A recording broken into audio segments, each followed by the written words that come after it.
In 2024, there were 53 new special illustration rares released in the Pokemon TCG, and we mastered every single set during the year, so that means we got all of the special illustration rares. So in this video, we're going to rate every single one of them, and I've collected all 53 into this Vaultex binder here, and we're going to take a look at that binder after we rate each individual card.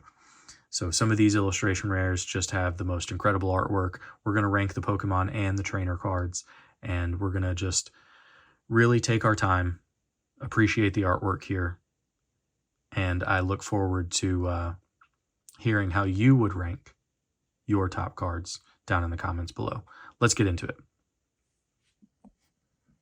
So we have 53 pretty great cards to rank, and one of them had to be last, and that's going to go to this Drayton from Surging Sparks. The artist, Dom or DOM, has, I think, 3 trainer SIRs on this list. And again, one of the things that's so unique and fun about special illustration rares is the addition of texture. And this card is just not very interestingly textured. It doesn't show up much. I think you can see that here in the video. So that's why it gets the bottom spot from me. In the next spot is this Archaludon EX from Surging Sparks again. And this one, again, has some more interesting texture, but it really does seem like a full art, just not a very dynamic pose or interesting way to present this particular Pokemon to me. And this is by the same artist as our next card. Clement's Quick Wit is our next card here. Again, starting off with 3 Surging Sparks cards in a row, which isn't indicative of where the rest of the set will rank, as I'm sure you can guess. But just, again, not very interesting texture going on in this card, and not a very interesting piece of artwork to me to show off this particular trainer. So next on our list is actually a series of cards, and I have ranked them in the order that I prefer them, but we're going to go with the Ogerpons special illustration rares from Twilight Masquerade. So a couple gripes about this card. I really do like the stained glass look. So as a group, they all look pretty good. But the Pokemon is not even the size of my finger on this card and on all of the cards in the series. So it really is just the Terra Mask that takes center focus here, but you can see we're starting to get some pretty good texture in there.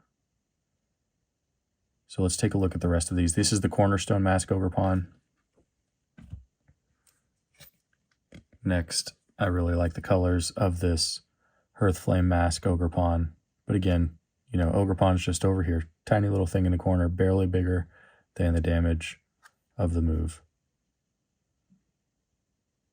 But again, some good texture. This would be another set of cards that is really impressive in Japanese. So the next is the Wellspring Mask Ogerpons. Again, tiny little Ogerpons here. But I just like the artwork on this mask. Very good.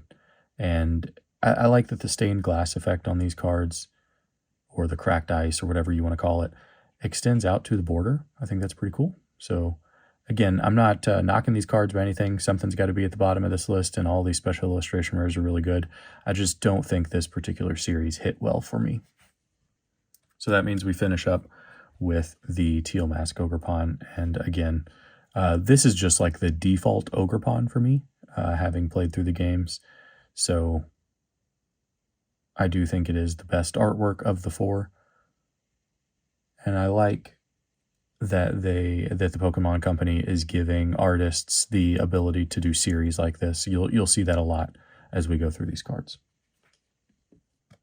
Coming in at number 45, we have another series of cards here. We've got the Nemona as the first one in the series, but these are all by the artist Aspara, and they tried to do something, you know, pretty cool with the Pokeball there in the center being a focal point. So we'll take a look at the next two cards in the series next. But this was just, while I like Nimona the best of any of the 3 trainers in this set, this was just the least, dynamic and interesting card to me. Not that it's ugly or uninteresting by any means, but just the Pokeball Dead Center was an odd choice to thematically tie 3 SIRs in one set together to me. So the next would be the Penny. And, honestly, I like the Nimona artwork better. It's more action-packed, but this has an Umbreon on it. But you see that Pokeball again front and center. So that leaves the Arven as our top-ranked card in this particular little mini-series. And I think it's coming up on the camera. This one just seems a little shinier, a little more well-textured. And I like that the Pokeball is upside down, tables turning over, Mobostiff hanging out under there at the bottom. Just a nice, interesting little funny scene as they try to make their sandwiches.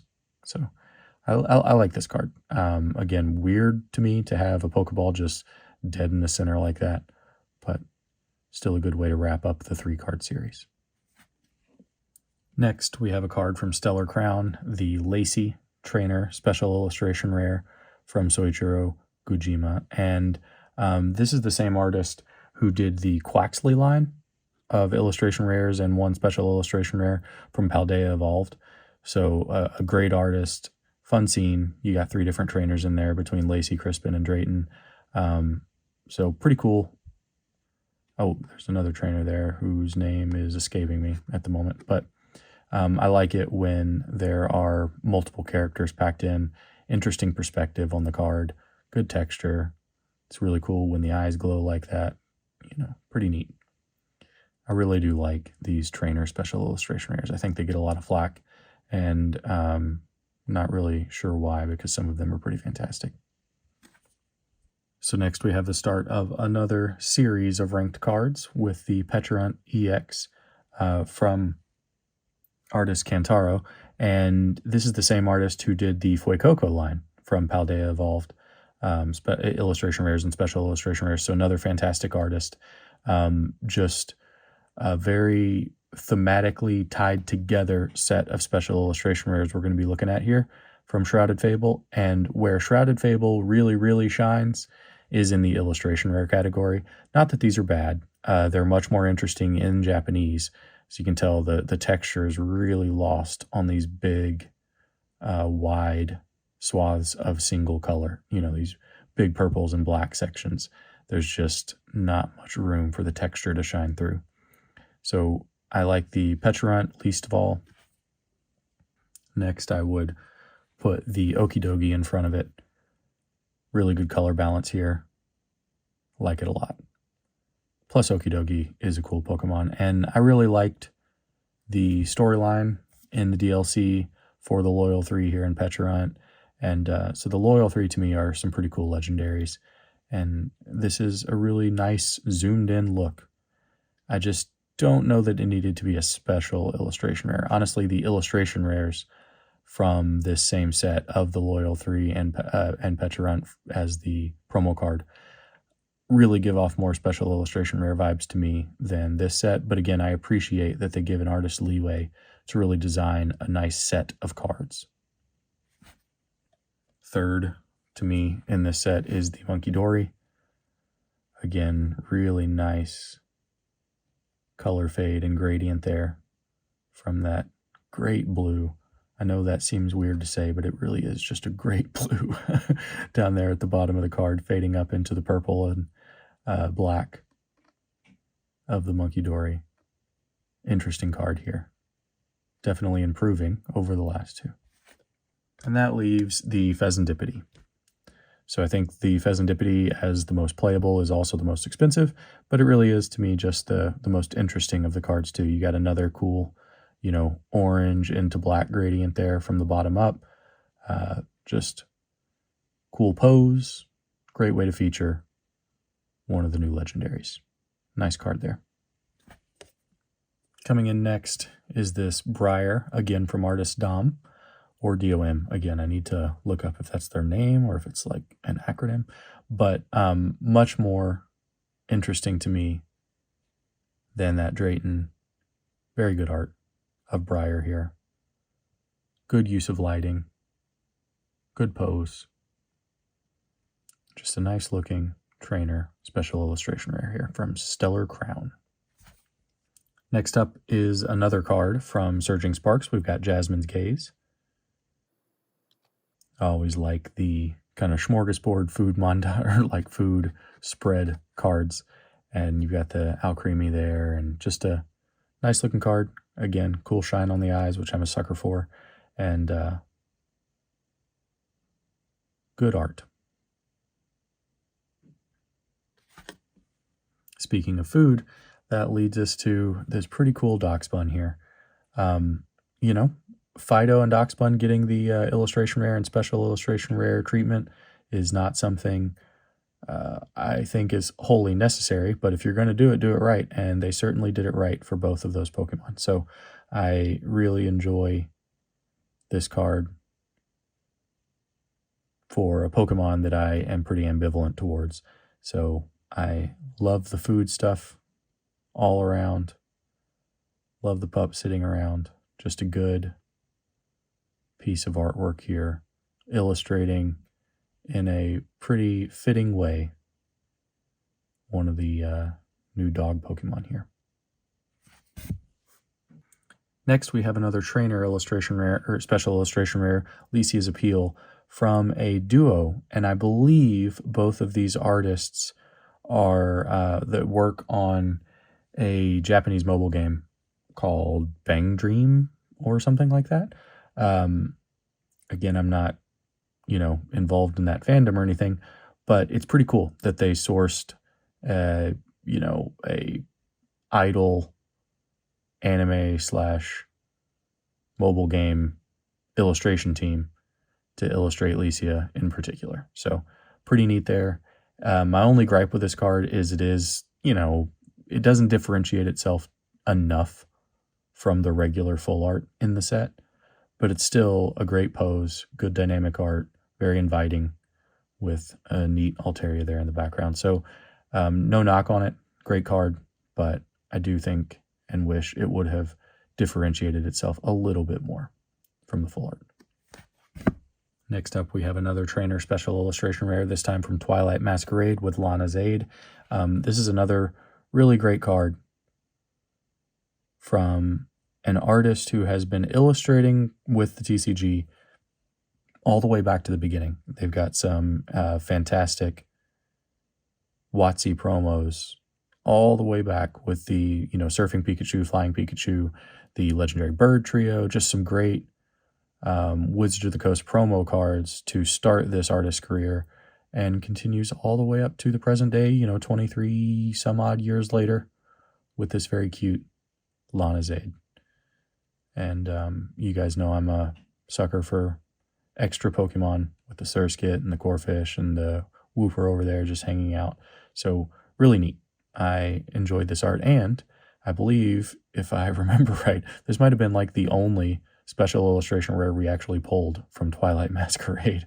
I don't know that we pulled any Pokemon illustration rares.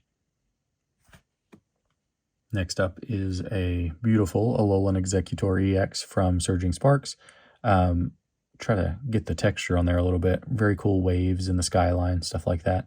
And this is just a great card. Same artist as the Execute, playing the sports. So good card, beautiful card, great color palette on it. And I may not understand why all of the Surging Sparks SARs are so expensive, but this one I can kind of understand the price tag on. So this next card is just a single trainer, but it has almost all of Team Star. In fact, it might be all of Team Star included here with some great Pokemon as well. Just a very cool, funny card, well illustrated, with Clive, spying on his students. as they go about their not very villainous day here in this particular card, but again, just a good looking card. I like humor injected into my Pokemon cards, so this is a good one. Next up, from the same artist who gave us the second Joltik illustration rare of the era and the other card here in the set of Stellar Crown, is the Galvantula EX from the same artist, like I said. Again, nice, electric abstract background here, and stellar terastallized Galvantula. Good card. Not sure if I'm the biggest fan of the rainbow border for these cards, but for some of them like this, it works pretty well. Next up is the only trainer SIR from Shrouded Fable. We got the Cassiopeia. I just loved this card from the first time I saw it. The texture in the Japanese is much more pronounced. And if you watch the videos we did on Shrouded Fable, you'll know that we did collect this set, or master this set rather, in both English and Japanese. So I didn't want to show that off here because we're just trying to keep it tight and confined to English only. But if you do collect Japanese, this is a fantastic one to get because the texture is off the charts. And this is just a good looking card. Fits the character. I like it a lot. So again, talking about how the Pokemon Company is giving their artists in the special illustration rare category a lot of leeway to put series of cards together and illustrate multiple cards for a set for kind of a cohesive artistic look. This is the first from this artist of 3, I believe, in Temporal Forces. Just, not the biggest fan of the Iron Boulder, look here. Kind of looks to me, I don't know if you guys are into Disney or whatever, but looks to me like he's standing on a Mickey Mouse head. So just not the best, but still I love the cohesive nature of the special illustration rares in this set, which is why it's ranked where it is, even if it is my least favored among some really, really cool cards. Next up is the Salvatore from Tetsukayama, and this is the same artist as like the Wug Trio from Paldea and Fates or the Noctowl promo, and it is kind of hard to pick up in this card versus, say, the Noctowl, but just the stippling or the kind of pointillism style of the artist really shines through in this card, and I appreciate that, the artwork is very busy while the subject of the artwork is also very busy. And their partner Pokemon is also very busy, heading out the door, can't bother to look into the, eye of the camera, so to speak. Just a nicely composed piece here. I enjoy it a lot. So I really, really like this card, and one day I hope to have just a whole line of them across the top of one of my binders because they do line up, and make a little set of ants marching. But this Durante X, from the same artist who gave us the Tatsugiri illustration rare, which was ranked so high in our illustration rare video. This is a really wonderful card and maybe the cheapest SIR in Surging Sparks. If it's not the cheapest, it's close. I remember when the set released, these were like 20 bucks, and I thought, oh, okay, it'll probably go down to about $10. And when it goes down to about $10, I'll buy 5 or 6 of them and just line them up in my binder and do that. But then they shot up to like 30 bucks or something like that. So haven't been able to do that yet, but I'll be on the lookout for it in the future. Just a nice card. I believe this next card puts us near the middle in number 26 here, but if that's not right, I'll make sure the number's right on the screen. We've got the Bianca's Devotion. This is the same artist as the Erica from 151, the Erica SIR. Just a great artist. And both really good cards. I like the Erica a little more than this one, but no denying this is a beautiful card. Just great color balance. Again, I wish the texture showed through a little bit more, but still pretty good.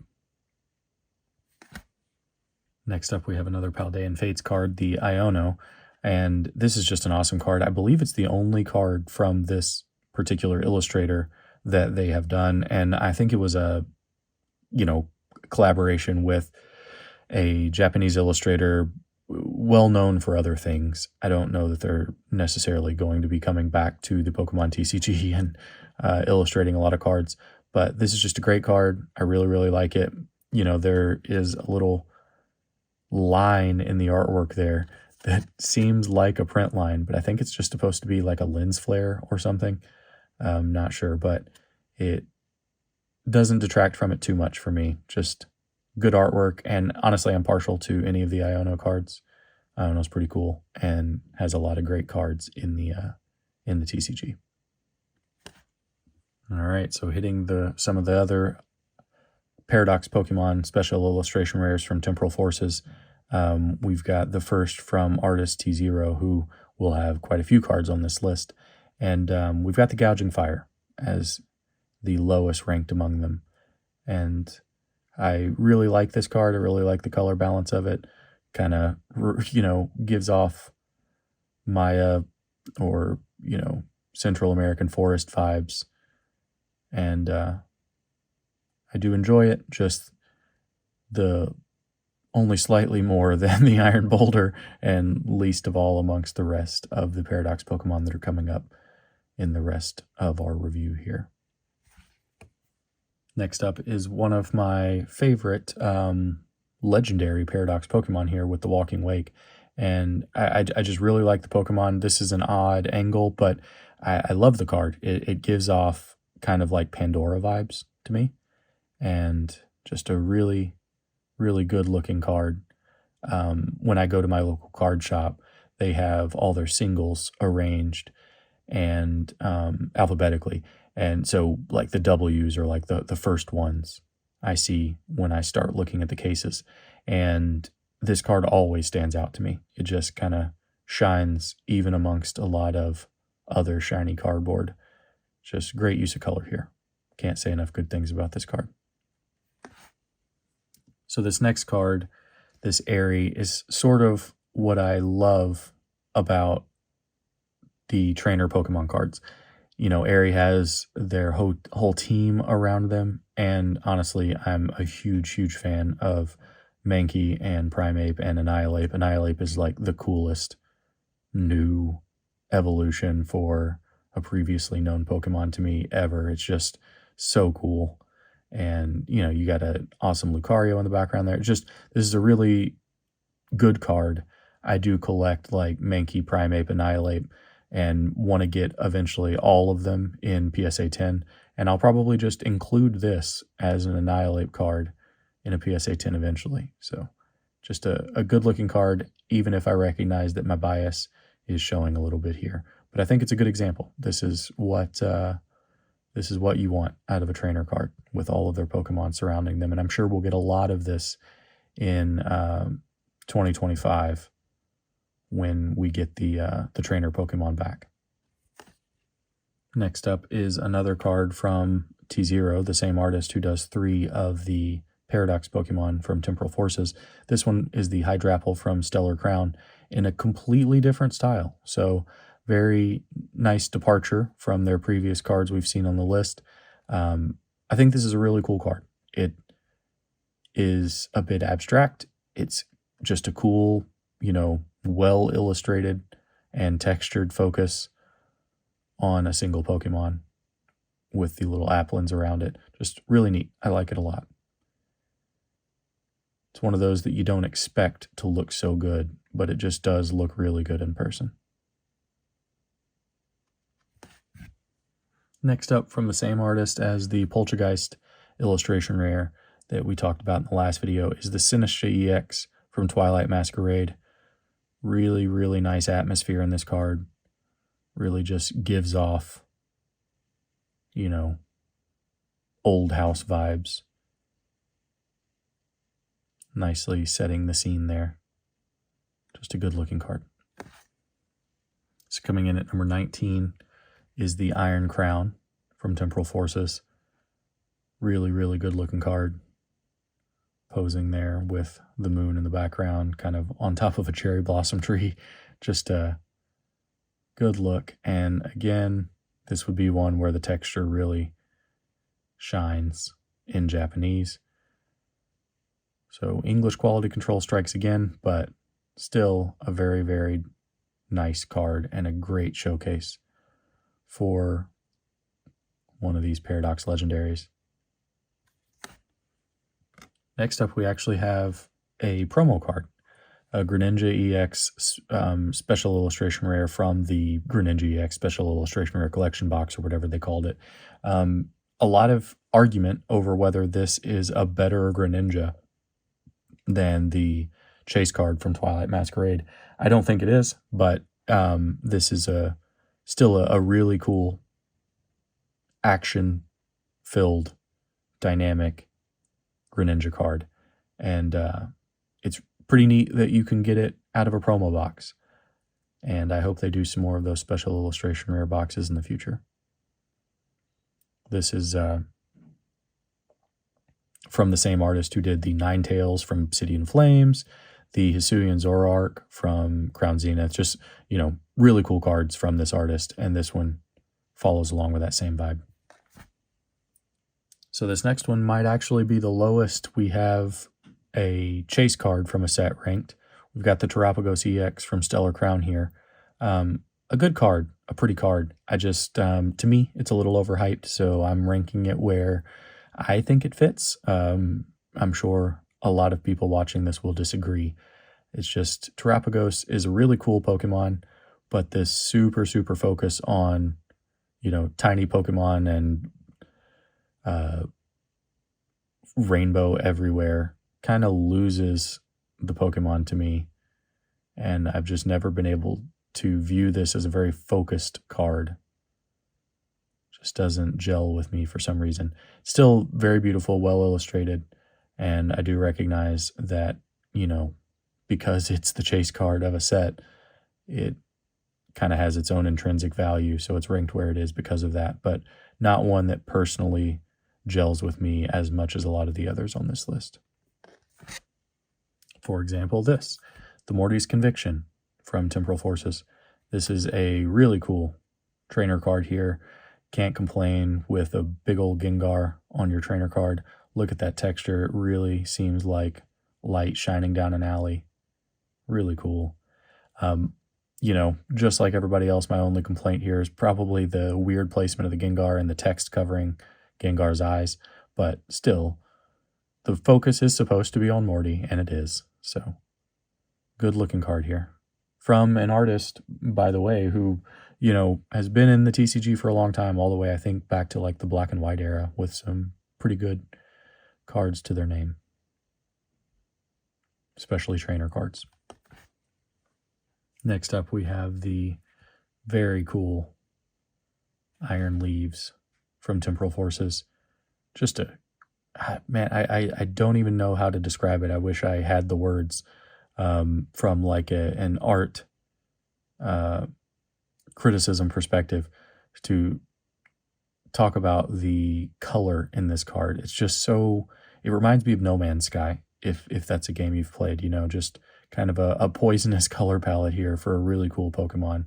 Don't kill me for saying that. I like the Paradox Pokemon. But the card itself is just a really good showcase of Iron Leaves with a really cool pose. Kind of gives off the same vibe as the gold cards from Crown Zenith, but just with this, sickly poisonous green that matches so well. It's like a weird planet, like it a lot. But not as much as the final one in that series. We're going to take a look at the Raging Bolt EX, again from Temporal Forces. This card is just awesome. Say what you will about Raging Bolt, might look silly to you, but I think Raging Bolt's a pretty cool Pokemon, and this card is just a fantastic way to showcase it. I love the sense of scale. I love the scenery. Just gives off awesome, I don't know, Land Before Time or old kaiju movie or something like that, 1950s sci-fi movie vibes for just a cool dinosaur monster walking through the canyon. Really, really like this card. All right, one that will probably frustrate a lot of people is our first card here in the set, first of 2 cards by Akira Igawa that we're going to look at today, the Hydreigon from Surging Sparks. Just an awesome card. We're just nearing the top 10, so there's going to be a lot of awesome cards that are behind other awesome cards, and I really like this one. It gives off the same like color palette and atmosphere as the Cerulege that's coming soon from Prismatic Evolutions and or Terrestrial Festival. And I'd really like to get both of those and see these side by side, or maybe display them side by side in a binder if I ever get extras. So just a great card by one of the modern masters of the TCG, Akira Igawa. And I was really happy to get this one when Surging Sparks came out. I think the prices continued to climb, and that's no surprise based on how awesome this card is. Next up, we have the second promo card that we'll be going over today. The second and last is the Kingdra EX from the Kingdra EX Special Illustration Box, or again, whatever it's called. I just love this. It's a great card. Gives off, like Hokusai, Great Wave off Kanagawa vibes, and is just one that is more artistic, I guess, to me, than a lot of other Pokemon cards. This reminds me of like some of the Scream cards, or the Cramorant, or the Pikachu Japanese promos.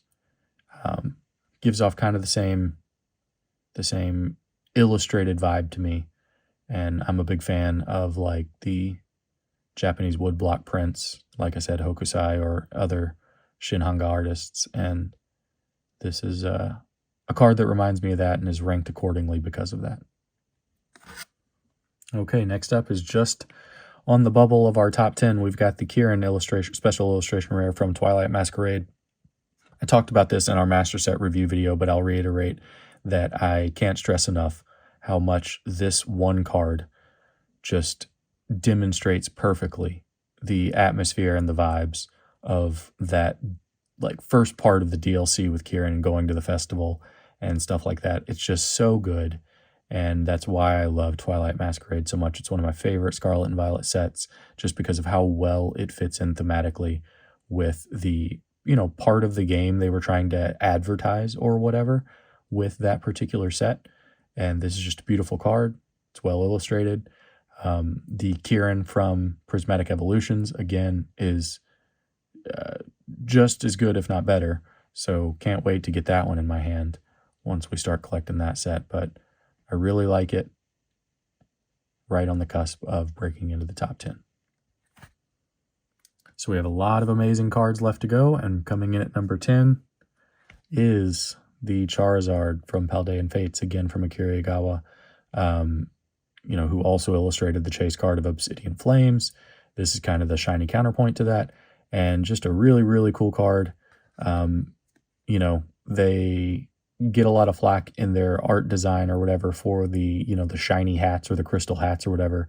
I don't mind them at all. Again, I think it was a cool addition to the game. Really shook up the VGC, and I like this card a lot. Not just because Igawa found a way to kind of hide the shiny hat, but, just a great Charizard pose, especially for a shiny Charizard card. So, for only getting a couple Charizard cards, well, 3 maybe, I guess. Yeah, 3 Charizard card illustration rares for the Scarlet and Violet era so far. This is a good one. I'm glad that one of them is more artistic like this instead of just a kind of shiny, full art looking Charizard. Coming in at number 9 is this Perrin from Twilight Masquerade. And just like we talked about with the Growlithe in the illustration rare video, which is the companion card to this card, I believe the artwork on this is just so good it stands all on its own, but it's elevated by the fact that it does have a companion piece of artwork that you can throw in your binder, right below it. with the Growlithe in the camera lens there, and then a card of the Growlithe looking up at the photographer. So again, Perrin was a cool character. This was a fun little set of side missions there, you know, tackling the Blood Moon Ursaluna and just eventually getting the Growlithe. And this is just a beautiful card to showcase what is a pretty cool character from the new games. And this is the first of 2 cards from this artist that we'll see on the list. And it's no surprise when you realize what the other one is that unfortunately this one had to be ranked below it. But I do love, love, love this card. And in the same vein, we've got another card from an artist with 2 more cards, or 1 more card to go after this one, but 2 cards in the top 10 with the Shiny Gardevoir EX from Paldea and Fates. And the funny Wooper over there. I really like this card. There's no denying it's a beautiful card. Just something about it stands out. You want to have it as soon as you see it. And when the special illustration rares started leaking or being announced for Paldea and Fates, I think everybody wanted this card. So I can't say enough good things about it. And we got the opportunity to pull it ourselves, which was really cool. So it's always nice, especially in a set like Paldea and Fates, which is so big with very few special illustration rares, when you get to pull one like this that you really appreciate and like. Coming in at number 7 is a card I just absolutely adore. It's the Blood Moon Ursaluna EX from Twilight Masquerade. It's a funny card. It's from the same artist as the Charmander promo from Obsidian Flames, which, you know, is so funny that it's become a meme in the Pokemon world, as far as the, like, you know, happy for you, glad you pulled it, whatever, whenever you're jealous of something that somebody pulled. And this is another card in the same vein where it's just, you know, chock full of a funny scene of Pokemon interacting and, you know, the very intimidating and scary Blood Moon Ursaluna doing something as silly as, you know, digging for honey in a tree trunk or something. I don't know. So just a pretty cool card, and one that just immediately grabbed my eye when it was announced and couldn't wait to get in my binder. Beautiful card. I may have had the numbers wrong as I was counting the cards left, but coming in at number 6 is the Latias EX from Surging Sparks, which might be surprising to some, because again, as I've talked about with the Perrin, you know, this card is significantly elevated, but stands all on its own by having a cool Latios companion card to complete the artwork. And this is just a beautiful card all on its own. But I just happen to like a few cards above it a little bit more. It is certainly one of the pricier ones of the era so far. So it's one that'll cost you if you don't pull it, but just a beautiful piece of artwork there that matches up with another from Surging Sparks. All right, cracking into the top 5, and the last trainer standing is this Carmine from Twilight Masquerade. Just an incredible card. I'm not, you know, a waifu collector or whatever, but this card, and from the same artist, by the way, last year they did the Parasol Lady, which, if I were ranking the 2023 cards, would probably be, definitely be my top trainer card from that year as well. Just, I dig this artist's style and their ability to especially use light in this card to make a character like Carmine, who in the games is not like this sweet, pretty thing. You know, they have a temper and all that kind of good stuff. But this card is just, again, so heavy on atmosphere, so great in pushing the festival vibe of the Twilight Masquerade set, and is just so well illustrated that it was my, you know, possibly favorite card from Twilight Masquerade. Just that's how good it is. Couldn't rank it higher than, you know, the one you know is coming. But for me personally, when I look at my binder, this is the one that draws my eye, and I'm happiest to look at this card. Okay, coming in at number 4. I hate to do it to the mascot of the franchise, but number 4 is the Pikachu EX. Maybe not so affectionately called the Booty Chew from some people. I really, really like this card. I don't get the criticism of it. I think it's just fantastic. It's so cute. I think the illustrator did such a good job. Again, same illustrator as the parent, but did such a good job of taking a Pokemon everybody on the planet knows and putting them in a pose where they're like lovingly looking up at their partner. Or at least that's what I imagine the Pokemon is doing here. And so similar, again, to the Growlithe and the Perrin, just this artist can do expressions in simple looks, again, with just a little cartoon yellow mouse. So again, I don't get the criticism of this. This is the most expensive special illustration rare of the era so far. That is very, very obviously going to change with Prismatic Evolutions coming out. But still a wonderful card. Don't get all the criticisms of it. This is like a very you love it or you hate it card. And for me, I definitely love it.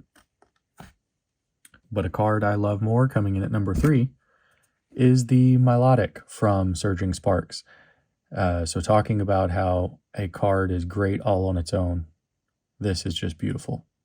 I love the Milotic jumping up out of the water. But when you pair it with the Feebas from the same set, it's just such a good combination of cards. And, you know, for my money, this should be the chase card of Surging Sparks. It's just so, so beautiful. And a great way to, do honor to a well-loved Pokemon. But I don't think there are many Milotic cards as beautiful as this one. Good card for number 3. All right, coming in at number 2, the first illustration rare, really, of the Scarlet and Violet era that kind of like blew open the era as far as valuable modern cards, is the Greninja EX from Twilight Masquerade. This card is awesome. It's like a Splatoon card or something like that. You know what I mean? Just a splash of color everywhere, with an incredible pose, cool Pokemon. It's just the total package. There's just not much to complain about with this card. I fully admit when it started skyrocketing in price, I thought to myself, like, really, this card? That's the one that's going to, break everything open and go into the multiple hundreds of dollars for a special illustration rare, when none of the others had really, surpassed the $200 mark at the time. We've gone beyond that now, but this was the one that kind of started the craze and the buildup of appreciation for the modern SIRs coming out of the Scarlet and Violet era. And I think it's a good one to have done that. Just a really nice card. Again, for my money, better than the other Greninja EX we got from that promo box. And one that I was happy to snatch up before the price skyrocketed. So this is a good card. All right, coming in at number 1, and my favorite special illustration rare of 2024 is the Bubble Mew from Paldea and Fates. As soon as I saw this card, knew I had to have it, and was just I remember I was actually at the card shop when I think maybe the news broke on Poke Beach or something, and somebody had showed off this card well in advance of the release of Paldea and Fates. And 3 of us were standing at the card shop, and somebody said, like, whoa, did you see this new Mew? And we talked about, like, whether that was real or not, because the card was so awesome. Like, oh my gosh, if that's a real card, we got to get that. And I just love this card so much, and am not surprised to see it climbing in value like crazy. Just a card that was always going to me, be in demand, and really stands out to me amongst all the others as just a cute, funny, but iconic card and illustrated very simply. So just has a good composition to it that stands above some of the more, I guess, technically illustrated cards that we've looked at today. All right, so that's the last one. Let's take a look at the full binder. So there you have it, all 53 special illustration rares ranked. And like I said, we have them in this green, neon green Vault-X binder, which if you'd like to get your own, feel free to use my link in the description below. It's always appreciated. But let's take a look at what we have in here. So we've got all of the illustration rares from 2024, as well as the special illustration rares. And like we talked about in the special illustration rare video, if you disagreed, that's good. I want to hear about it. Please tell me what you would have ranked ahead of what I ranked, and maybe what your best card of the era was, because look at it when they're all laid out like this. There's just no going wrong. Everything looks so great, lined up however you want to. And I don't even have them lined up in order here, but take a look when we swap this page over to the special illustration rares. It's just stunning. Look at that. Just such a good collection of cards, no matter how you want to arrange them. And no wrong way to do it. You know, like I said, for me, the Bubble Mew is the top pull, the top card of the era so far, not even just of 2024. I just love it so much. And this page, this double page spread here of all of these special illustration rares, to me, illustrates a good wide variety of why the modern Pokemon hobby is kind of exploding. You know, we're not seeing a big resurgence in vintage love right now, but these cards to me are what is driving the increased love for the hobby. You know, whether that pays off for all the investors and all that kind of stuff is a question for another day, but the cards themselves are undeniably incredible. So I tried to, this isn't the exact order we just went over, because I wanted to, for example, keep that set together, keep this set together, just to show you what all of them can look like if you store them not in master set binders like I do. But just a wonderful, wonderful set of cards there that you can organize any way you want. Like we talked about in the intro, this is a pretty expensive set here. All told, this binder is probably like $4 grand, $5 grand, something like that. And you don't have to collect everything like I do. You can just collect the ones you love. And there's so many in here to love. And, you know, you can really make your binders just about what you want to collect in the hobby. So thank you guys for going on the pretty lengthy rating journey with me as we took a look at all of the illustration and special illustration rares of 2024. And you know what's coming next. It is release week, and it's time to start opening up some Prismatic Evolutions. So that's going to be chaos. I don't have any special plug or special hookup, so can't wait to see what the heck we can get and open up and start that master set journey. I appreciate you guys coming along with me on that journey, and I will catch you in the next one.